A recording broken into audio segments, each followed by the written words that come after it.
Do you sometimes wish you had a fairy godmother or an allo parent who was just a little bit older and a little bit wiser, who could share their experiences with you and reassure you that it's all going to be okay, and then help you adjust and realign to your values when you weren't quite parenting in the way that you hoped? My guests today, Jennifer and Janet, are exactly that. They are the hosts of the podcast On Boys. And I was so delighted to have them come on and share their experiences of breastfeeding their babies. And I know that you will gain so much from this enlightening conversation. Enjoy. I'm Janet Allison, and I am the founder of Boys Alive and the co-host of the On Boys Parenting podcast. And it's kind of funny because I'm all about boys, but I raised daughters. My daughters are in their mid-30s now, but the best part then becomes I am now a grandmama, or Oma, as he now calls me, to Bo, who is 17 months. So very fun. I've heard you talk about him. Have you? Yeah. Anybody who's listened to the podcast has heard about him. Yes. That's so great. And I am Jennifer L.W. Fink. I co-host On Boys podcast. I am the founder and creator of Building Boys, and recently published the book, Building Boys, Raising Great Guys in a World That Misunderstands Males. And as Janet sort of alluded to, I came to this because I am a parent of boys. I have 4 children. They all happen to be sons, and that led me into this work. Yeah, that's really great.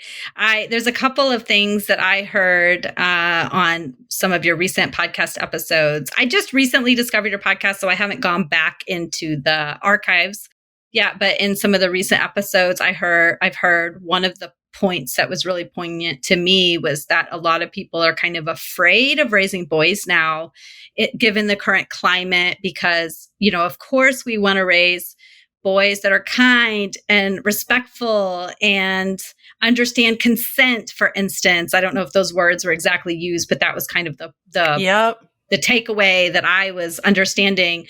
And so people kind of come down more harshly on their boys as a result and forget that they sometimes is counterproductive to what they want to do in the end, what they're trying to do. And so I love that you bring on all these. Not only are you two very smart and come to what you're talking about with so much compassion for the parents, but you bring on so many guests who have this perspective that brings to the topic so much depth. Like Sue Atkins, she was on, and all three of you have adult children. So those of us who are still raising our kids, it gives us this perspective that, oh yeah, it's the long game. I want to have a really great relationship with my kids when they're adults. So what is going to get me there in this moment when I'm trying to get my child to put their shoes on or to come down for dinner, right? Yeah, the long game. And I'm going to imagine that many of your listeners are in those months and years of just like, oh my gosh, this is really hard. Mm-hmm. And we're out here cheering you on and saying, you can do this, you got this. And I'm going to guess that most of your listeners are moms. And so being a mom of a boy is really different than being a mom of a girl, because it just is, as Jen can attest to. And Jen, you didn't say the ages of your kids yet, but they're 17 and up. So I love that you know this. Yes, they're 17 and up. 17, 20, 22, and 25. Yeah. Yeah. So you're on, you've made it to the other side, basically. Yeah. Well, just about. I mean, yeah, sort of. But as anybody who's raised children to young adult age, especially boys to that age, no, I am still very much holding my breath and saying my prayers. Right. Always. Yeah. I know. I heard some listener questions. I think it was in the Sue Atkins episode. You had some listener questions of some parents who were really worried about their young adult men, and essentially you don't have control of them. And the thing about raising children is you actually don't have control of any other human being. So how do you Right. invite cooperation, Mhm. But one of of the your children? beautiful things, and I'm sure you found this as well, Janet, like when you get to the stage where you very much realize how little control you have that foundation that you laid in those early years. It doesn't go away. It might not seem like that made a difference. And certainly when your kids are, teens or tweens, they're not necessarily thanking you for all of that, but that foundation is still there. Thank you for that deep foundation you laid with me, Right. Mom. As I stomp off to my room. Yes. Right. Okay, so that was a beautiful segue, talking about deep foundations that you lay in the early years, for us to then begin talking about the baby years. So I'm going to get you to open up your treasure trove of memories. And I actually am going to take you way back into your childhood, into your upbringing. And I want you to think about what your exposure to baby feeding was as just like young girls. Did you ever see anybody feed a baby with their body before? Did anyone ever talk to you about that? Tell me a little bit about that. Go, Janet. I'm so curious. Way back. Way back. So Janet's like back when there were dinosaurs on the back in the dinosaurs. I mean, I was born in the late 50s. So my mom was very much a, 50s mom. Her childbirth experiences were twilight sleep. She had 4 children. And fast forward to 1988 when I was having my second daughter, and I had a C-section with my first, and then I had a VBAC with my second. Home birth after C-section. I still have doctors who shudder. Oh my gosh, I can't believe you did that. I did that. And my mom was coming to visit, and she's like, have the baby before I get there. And of course, I went into labor when she got there, but I hadn't had the baby. And I had a very long labor. And I offered her to go to a neighbor's, like, you can go to my friend's house and it's fine. And she was like, nope, I'm not leaving. And so she got the full experience, and bless her heart, she was in there all night long. And after the birth, bringing me, I'll never forget, she brought me little watermelon pieces on a skewer, and it was the best thing. And then probably I just had to chuckle afterwards, because she's on the phone to her twin sister going, midwives, home birth, this is the best thing ever. I couldn't believe it. And what I realized, and it still gives me chills to think about, I'm going to cry, is she had never witnessed a birth. I was just about to say, this experience probably brought her healing that she didn't even know she needed, having had twilight births herself. Yeah. Yeah. Wow. And having lost one of those babies shortly after birth. So there, but she wasn't in the same hospital. That baby was taken to another hospital. So all these traumas around that. Anyway, I don't actually even know if I was breastfed. I don't think I was. I don't know. And now she's gone and I can't ask. But as to your question, I don't ever remember seeing anyone. I wasn't really around babies. So it wasn't really a thing when I was a child. In the 60s. Yeah. Yeah. Yeah.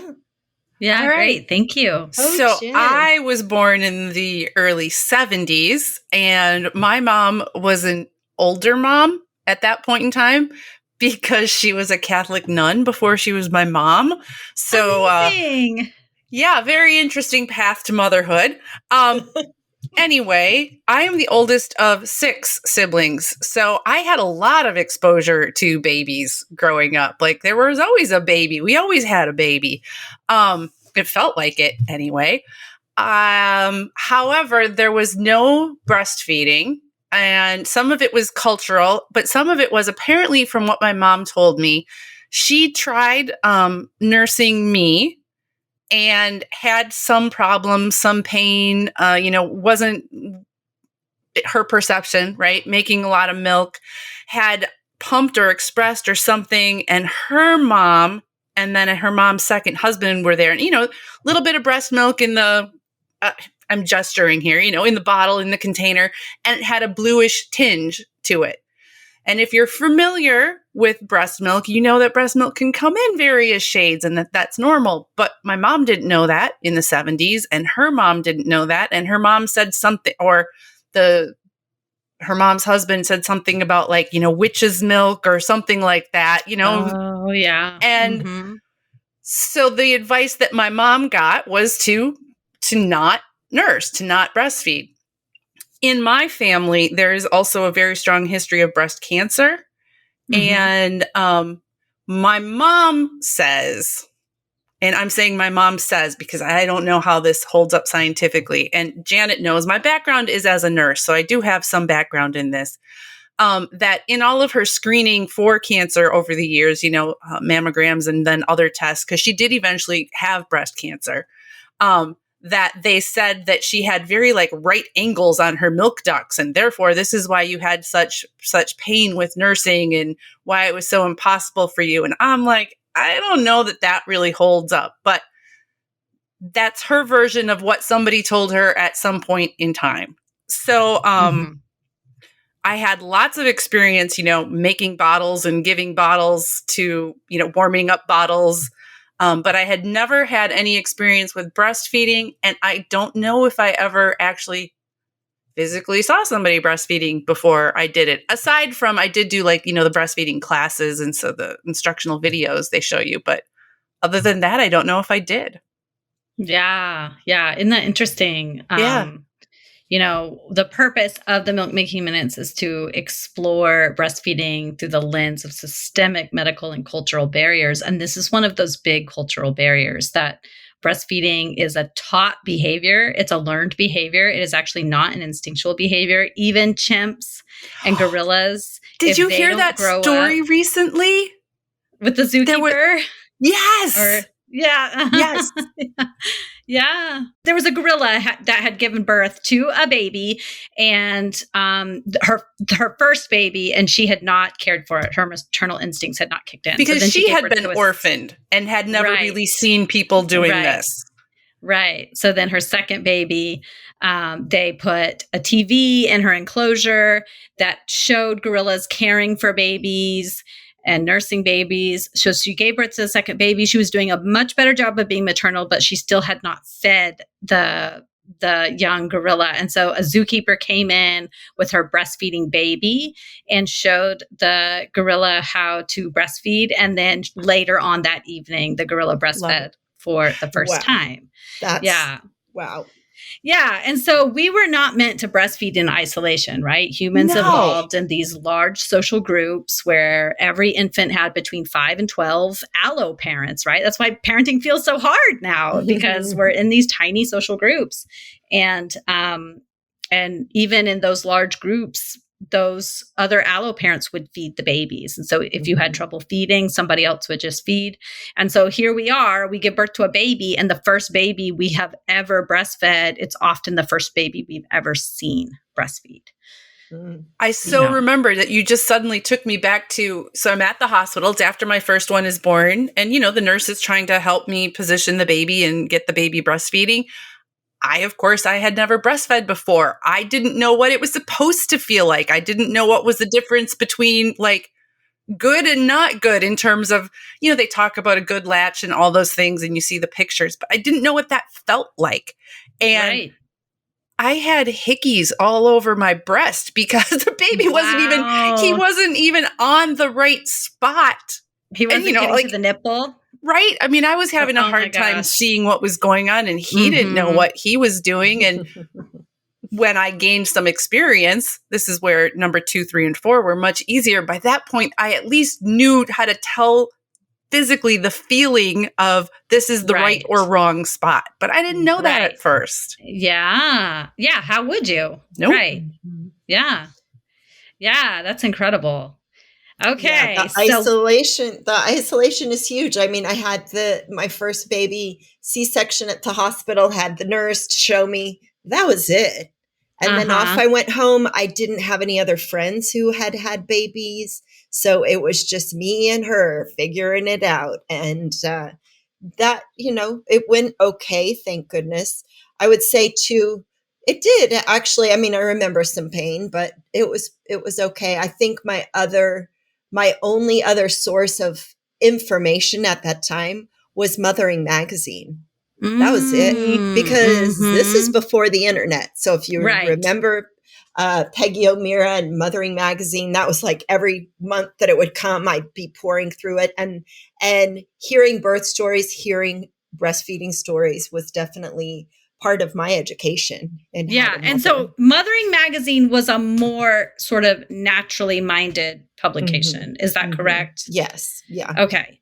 And so Yeah. it had stories in it of people giving birth and breastfeeding. Is that Yeah, correct? telling their Okay. stories. Yes. Yeah, and Okay. that would be where I'd turn to first. And then other Wow. articles about, Uh-huh. lactation and all of the things, and Okay. parenting, but that was definitely a resource for me at that time. Yes. So after you did give birth, did you make any friends who were also parents? I know none of your friends going into it were parents, but did you find communities of people who were also feeding babies anywhere? Yes, the funniest place that I found my first mother friend was in the dressing room of a like baby supply, a baby store, baby furniture, Yes. baby clothes, and she was already in the dressing room nursing her baby that was about the same Oh age my as mine. It was like, gosh. oh, can I join you? And we became fast friends. Oh my Fast goodness, I friends love after that. this. Yeah, yeah, yeah. That is a Yeah. great story. I love it. Yeah, that really is. So you just sat in the dressing room and nursed your babies together? Yep, yeah, Yeah. yeah. And then Exchanged phone numbers and okay. started to meet up a couple times a month and just became friends. Yeah. Yeah, yeah. And tell me how supportive did you have a pediatrician caring for your first and your second? I'm sure I did. I don't remember. I mean, it's been 36 years ago, but what I do remember, and this is where I tried to do things so differently for my own daughter, is I remember flying to Texas with this little baby, and she actually hadn't gotten an ear infection on the plane, I guess, but she was crying. And the question my mom asked multiple times, and maybe your listeners have heard this question: are you sure the baby is getting enough milk? Is your milk good enough for this baby? And the doubt that sows into a new mom. I mean, I still, that's like so profound for me, is the doubt that my own mom, because listen, she didn't know. She had this other experience. And yet, when your own mother is doubting the quality of your milk, wow. Yeah. Right. So Right. I made it an absolute, like, of course, think I would have done it anyway, but I made sure to tell my daughter constantly, look at your baby's growing and you're such a good mom, Yes. and really helping support her in her own baby feeding journey. Janet, I love that because it's a well-meaning question. It's Mm, showing the worry of the person who's asking it. It's sure. showing a sense of helplessness, probably like this baby's crying or this baby's upset and I don't know how to help you. So I'm asking this question because I can't figure it out either. But you're right. I hear so many of my clients come to me doubting their milk supply because other people have planted the seed of doubt. And sometimes it's a family member, and many times it's a pediatrician or somebody else. And pediatricians, they don't get any training on lactation. They get 3 hours in med school. Yeah. Opposed to an IBCLC like myself, we get 95 hours and have to recertify every 5 years. So it's a big difference. And so when Mhm. a pediatrician is saying, you must not be making enough milk, then they're going to believe that person in a white Yeah, coat. sure. Yeah. And then the seeds of doubt are planted and it's hard to pull them up. Yeah. Yeah, so Yeah. I feel like, doing things differently for my daughter, and I will say my daughter, uh my younger daughter, who is very close to her sister, is a labor and delivery nurse, a midwife, and a doula. And so she was at my daughter's, at their birth, and she stayed there for a week afterwards. And so, nothing like having your sister be your lactation consultant. And, she knew all the different ways to position and what was Hmm. happening. So that was pretty cool Yeah, that that's she had, amazing. that they had that experience together. Yes, Yeah. that is Yeah. amazing. Yeah, and to have your support too in knowing, okay, I know the things that did not feel good for somebody Mhm. to say to me, and so I am going to make sure to say the encouraging things. Yes. Yeah. Yeah. You've heard me now for a few months talking about how much I've enjoyed getting home cooked meals delivered right to my front door from feastandfettle.com. And I'm here today to tell you that if you know somebody who is in the postpartum period, who you would like to provide true support to, that you should go to feastandfettle.com and order home cooked meals to be delivered right to their front door. One of the biggest barriers to breastfeeding success is a lack of support. A new parent is feeding a baby up to 15 times a day. How on earth do we expect that person to feed that baby that many times, also feed themselves, and provide meals to other members of their family? There's not enough time.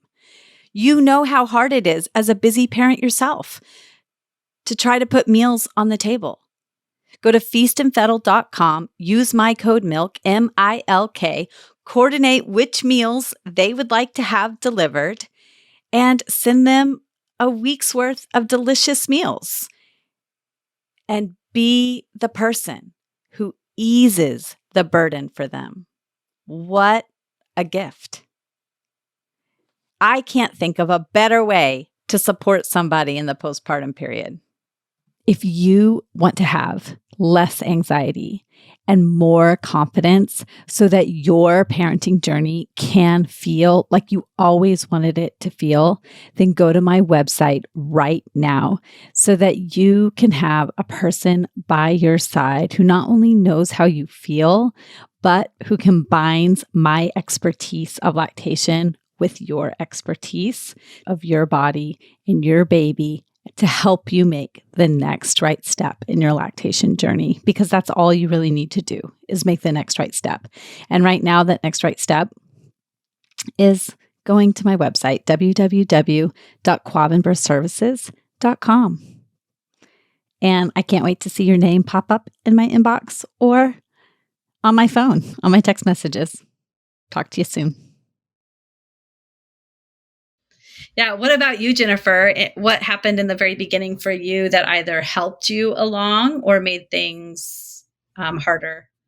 I would say the thing that made things harder in the beginning was I developed a terrible case of mastitis within 2 to 3 weeks of giving birth to my first son. So my oldest son was born at the beginning of December, and this was approaching around Christmas time, right? And again, it's my first time through. Your first time through, you don't know what normal is. You don't know what not normal is. And Janet, my Bible at the time, I did have the Leche League Womenly Art of Breastfeeding. So that was my book supporting me and teaching me how to do these things. And, it started with kind of a red warm spot on the one breast, and then it was tender, and then it was excruciating pain, just excruciating to nurse him. And yet to not nurse him and just have the milk build up was worse. And this ended up with me in the ER. And oh yeah, you have mastitis, and it's like bad enough. We're going to give you some IV antibiotics. And to this day, I can still picture the doctor and I can't quite remember his name, even though at this point in time, I ended up working at this hospital later. So I knew all these doctors later. The doctor that was on call that poked his head back in the room that said, "Do you need something for pain? I'm going to give you something for pain." I'm like, bless you. Because it was just intolerable almost at that time. But I learned and I did persevere through it. We did manage to even got home. We were living about 2.5 hours from home, family at that point in time. And you know what? Taking that first big car trip with a newborn is challenging anyway. With a nursing newborn, I mean, I can't just turn around and put a bottle in his mouth. I can still point to the exit where we pulled off, and I, breastfed him on the way home. And I remember I still wasn't feeling good, and we were laying in my mom's bed, and she didn't have experience breastfeeding, as we covered, but she was supportive of me continuing to do it and hesitant at the same time. So she supported me doing it, but the mom in her hated to see that I was in pain doing this. And the pain did not, it didn't persist forever. The antibiotics helped tremendously. The treatment helped and it did clear up. But that was a big challenge in those early days where I found with my subsequent children, it does take about 6 weeks or even longer to sort of get into your rhythm where it starts feeling more normal and more natural and regulated. And this was my first one, and we didn't have any chance to get to any kind of normal before it was kind of disruptive. And I'm really glad that we made it through that, because although I did end up with maybe 1, maybe 2 in all the children afterwards cases of mastitis, it never was that bad again. Yeah. Yeah, and if it's happening 3 weeks in, were you in a lot of pain while breastfeeding him? Yes, I was. Like it was uncomfortable to start with, and this is where, my lack of experience came into play. Like I didn't know the line between like normal hurting, because this is all new to you, and abnormal hurting. I didn't know what that was. And Janet, you're nodding, and like so many moms, I was at home. I didn't have anybody there with me, and I didn't know. I think they did have a lactation consultant at the hospital who checked in after birth. What is that, like the next day? But there was nobody following up on me at home to say, how is it going, and give feedback. Yeah. Yeah. And I tell people all the time that when we become mothers, we'll bend over backwards for our kids. We'll do anything. Yes. And so when we're in pain, we often will say, well, I'll just grin and bear it because it's worth it. And what I tell my clients is, think of it this way, that you should be saying, no, I don't have to go through pain because I'm a human being who deserves to feel good. Yeah. So I always tell people, pain is an indication of something going wrong with the milk transfer. And so that means that your baby is not getting the ideal amount of milk, or there's something going wrong with that milk transfer. So if you can't take care of the pain for yourself, then take care of it for your baby, because that's really good. Really good feedback and advice that I wish somebody had told me. But yeah, when you were giving birth to babies, there was not covered lactation care. IBCLCs were probably few and far between. If they were around, they were probably not private practice. Maybe you could go to like a La Leche League leader. It was just we can hardly, luckily I am able to go bill insurance companies and get most of my clients to get their insurance to pay for my services. But, it's still a fight sometimes. So I ended up, go ahead. So baby number 1 was born, at a small hospital, because I lived in a small town, born at the small hospital. And it was, again, I didn't know what I was doing. I took the childbirth classes, but I didn't know what I was doing. And it ended up being a forceps birth, and that sucked. That was not fun at all. And then, that, and then the nursing problems and blah, blah, blah. And I did things differently with some subsequent births. So just like you, Janet. So the second birth, we had moved to a different town, and I chose a practice that did have a nurse midwife. And we did have the birth at a hospital there. And then birth number 3 and 4, I actually had with a midwife at Wisconsin's first independent, freestanding nurse midwife run birth center.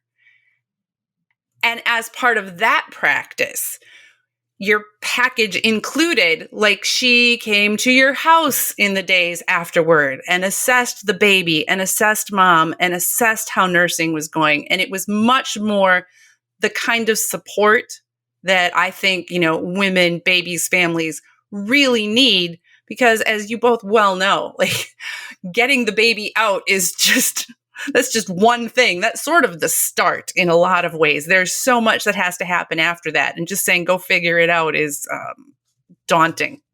Yeah, especially when you have 2 or 3 other kids at home, or even just one. Forget about it. You're not going to be making that appointment sometimes if it's not essential. Yeah. Right. Yeah. Yeah. So Janet, tell me the difference for you between that C-section hospital experience and how baby feeding went versus your VBAC home birth and how the postpartum and baby feeding went. Was there a noticeable difference between how supported you felt and how confident you felt with breastfeeding between that first experience and your second? With my first one, it was me. And I definitely felt like it, and I definitely felt very isolated. My second one, we had moved. We lived in Maine at the time. And so I had the midwife. I had friends who were having babies at the same time. 2 of my friends actually happened to be nurse practitioners, and that was great. One of them was a midwife also. And one of them, her husband, was my child's pediatrician and also a good family friend. So I felt a lot of support and a lot of just like socially, everybody was nursing. We're all sitting around nursing our babies. And so that felt like, yes, this is how it's supposed to be. And then, we didn't nurse each other's babies, but we took care of each other's babies. And it was just this amazing community of growing new families. And so that was just a 180 difference in experience. I was remembering as you were talking, with my older daughter, I nursed until she was about 2.5, which, ooh, man, that had some family comments, let's just say. And I was so grateful because we lived in Maine, we were flying back to Oregon. My husband's dad had just had this massive stroke. No cell phones. Well, this is we're back in the dark ages, as Jen said. We're flying, we land in Chicago, and there's a weather event. And this is just when O'Hare, this terminal, was just getting going. There was no food, nothing. We're in this airport for over 24 hours. I've run out of diapers, but I had my milk supply. So I was able to feed my child. And I remember standing at the podium everybody's there trying to get on a flight. Meanwhile, we don't know what's happening with his dad. And I remember like shaking Katie, like, this is the time to cry. Come on, cry. We got to get on that plane. Right. So anyway, but that was just like, I'm so glad I was still nursing her. So yeah. And then my younger one, she was done when she was done. I think she nursed about a little over a year, but she kind of self-weaned. Yeah. Yeah. Yeah. That story of nursing your 2.5-year-old and then it actually serving a safety purpose with no food and being stuck somewhere is amazing. Do you remember any of the comments you got from family members about nursing This her was actually from my cousin. We had gotten to where my father-in-law was, and my cousin was there, and he had a baby just a little bit before mine. So around the same age. And Katie needed to nurse. I started nursing and he just looked at me like, you are still nursing? It's like, yes, I am. Good for you. Oh, yeah. Yeah, I was I kind of know. a rebel as a mom. I was a rebel. Still am. Yeah. What can I say? Right. Yeah. That's great. Yeah. I love that. And now you're supporting your children to be rebel parents too and Yeah. helping with your grandkids. Yeah. And I just, support your listeners' shout out. Like sometimes you do have to swim upstream a bit and go recognize, like we talked about Jen's mom, and just recognizing your parents were parenting in a whole different era and they don't actually have the information that you Right. have. Right. Yeah. And, it's good to hear these stories. Some of my listeners nurse for a very long time and they still feel like they're swimming upstream. Mhm. There are all sorts of comments that I get on TikTok and Facebook reels when I talk about nursing beyond infancy. But I just take it back to the science. I actually published an episode. I'll link it in the show notes for all my listeners. I published an episode a couple weeks ago about the science of nursing beyond infancy and how the milk composition changes for a toddler, for instance, and the evolutionary and biological and anthropological age of weaning for humans over the years. It's between 2 and 7, in humans. And if you look at animals and their age of weaning, it's highly variable. And in primates, they can nurse for a long, long time. So, it's just because culturally we don't wean beyond, we don't nurse hardly beyond 6 months or 1 year. It doesn't mean that that's what it comes naturally. This is where we get into the systemic barriers for so many. Right. Because I nursed all of my kids approximately 2-ish years, give or take, for each of them. And I was very, I'll say, lucky to do that. I mean, there is a certain amount of privilege in being able to do that, because that it just doesn't work well in our society, where you're expected to be back at work at 6 weeks and you're expected to be working full time. And with my oldest, I was working full time, but I worked at a hospital that was like 3 minutes from where we lived. And I pumped while I was at work, which was made a little easier by the fact that I was working at a hospital. So they had, like, I could use the good pump, the like hospital grade one. I had to bring my own tubing and stuff, but I could use the good pump. But it was difficult to find the time to do it because I was a nurse, right? And I remember I rationalized it to myself this way: if people can find time to go out and smoke and nobody questions their smoke breaks, I can take time to pump. Right. So that's how I got through that. Although I will say, a lot of times my oldest, who to this day is a very stubborn and strong-willed person, he was just like, nope, I shall wait. She'll come home eventually. And he wouldn't take much while I was gone. And then would he nurse all night? Oh my gosh, yes. He would nurse a lot while I was home. And I read enough that I'm like, okay, I mean, clearly this is working for him, right? He was not shrinking. He was continuing to grow. He was continuing to thrive. And then with subsequent kids, we moved. I was like working part-time, and I would tend to work evening shifts. And then I started transitioning to writing, and I was freelancing.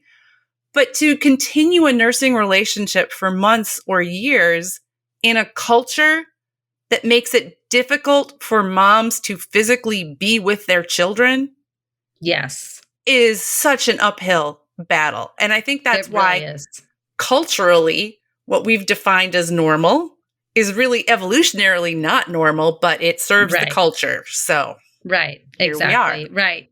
And that's why I tell all of my clients, I'm going to support you in whatever your goal is, whether that's to wean because you know what, your schedule and your lifestyle is just not supporting it and you don't feel sane, because in the end, what matters most, and I know you know this given the professional work that you do, is to have happy and healthy parents. And Yes. so if breastfeeding is making you more anxious and less tuned in to your babies, then let's help you to wean safely so you're not getting mastitis, so that you can be more tuned into your baby. I am a human milk feeding advocate, but not at the expense of your mental health, because there are so many barriers to human milk feeding that if it's getting in the way, then let's help you be happier and healthier, because we know that you can't always be home with your baby. We know that pumps haven't changed in 60 years. We know Right. that workplaces, even though they are supposed to provide you pumping time and space, don't always do it. We know that we have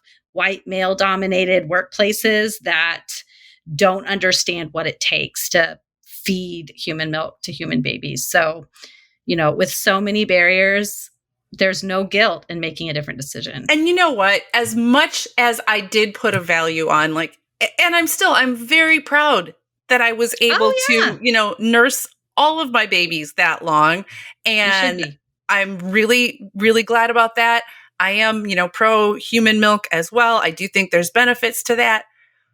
But now that they're my youngest is 17, he doesn't care at all at this point. If anything, he's kind of grossed out by the fact, because he's 17. Would he be pretty much equally as strong, smart, and stubborn at 17 if he'd been formula fed? Yeah, he pretty much would, right? Mm-hmm. So with the perspective of time, I can see that, yes, it's important, but it's not as important as it sometimes feels when you're new. Yes. And that brings us back around to what the both of you do for your own listeners, is bring people to this long game. I'm helping people with this short period, relatively short time in their lives, whether they nurse for a couple of weeks or a few months or a few years, it's really short. But when you're parenting boys, you're going to be the parent of that boy's life for the rest of their life. Mm-hmm. And so whether you nurse them for 2 days or for 3 years, having that long game view of, in the end, they are going to be eating goldfish off the floor. And then they're going to be trying to party with their friends. And then, taking in all sorts of substances I might not want them to. Yes. And breast milk is going to be the last of my problems.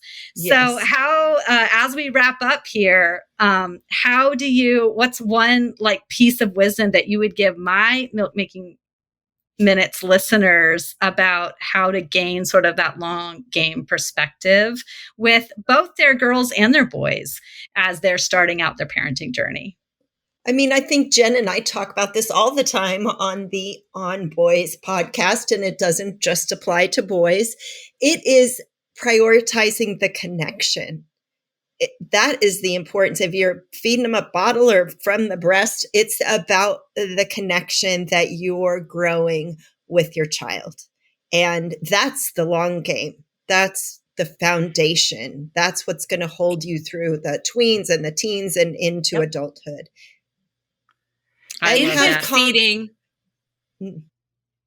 Infant feeding, whether you are breastfeeding, you're bottle feeding breast milk, you're using formula, whatever, infant feeding is very much a responsive relationship.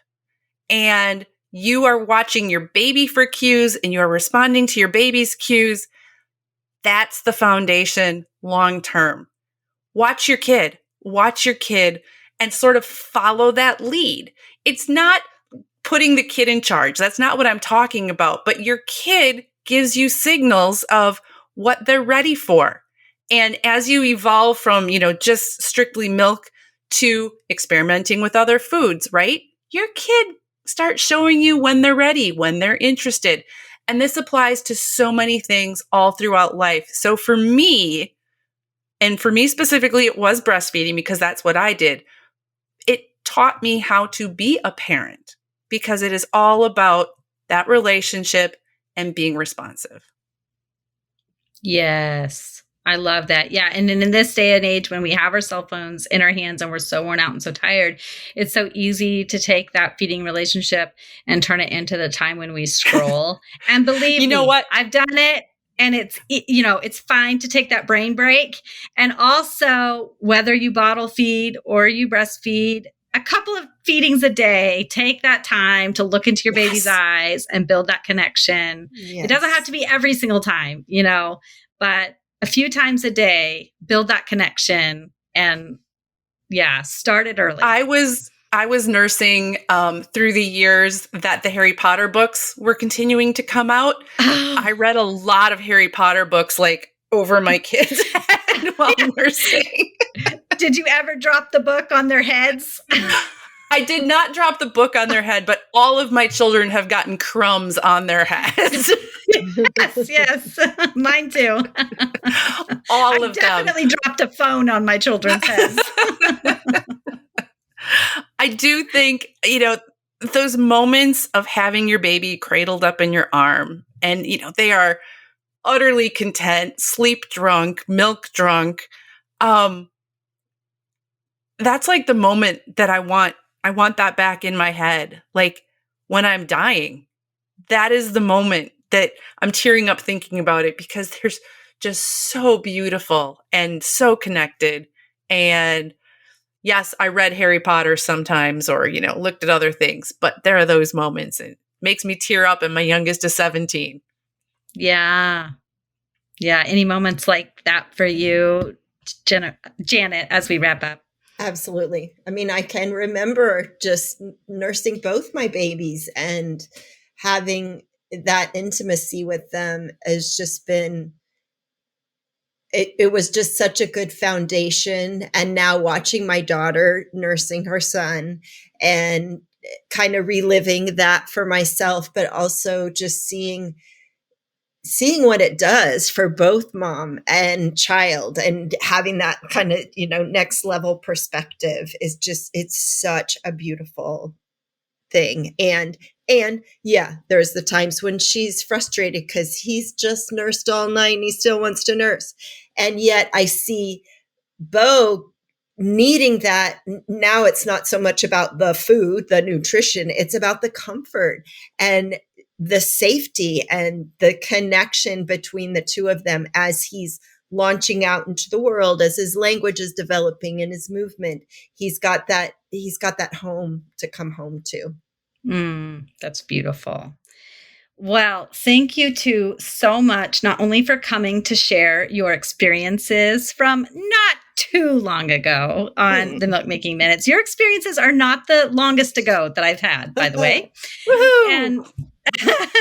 And more importantly, for the work that you are putting out into the world. Thank you for taking your wisdom that you have gained and sharing it with those of us who are coming behind you. It's so meaningful. And, so many of us can't go to our own parents because we're forging a different path. And so it's so nice to know that there are moms out there that we can look up to. We can have pseudo moms out there who are Yes. giving that wisdom to those of us who want to build that type of connection with our kids. And so thank you so much for creating On Boys and putting your hard work out into the world like that. Thank you. Yeah. And so where can my listeners find you besides on the podcast? There's the podcast, and I am at boysalive.com. I do family coaching and webinars, so you can follow me on Instagram, boys.alive, but boysalive.com. Great. And best place to find me is at buildingboys.net.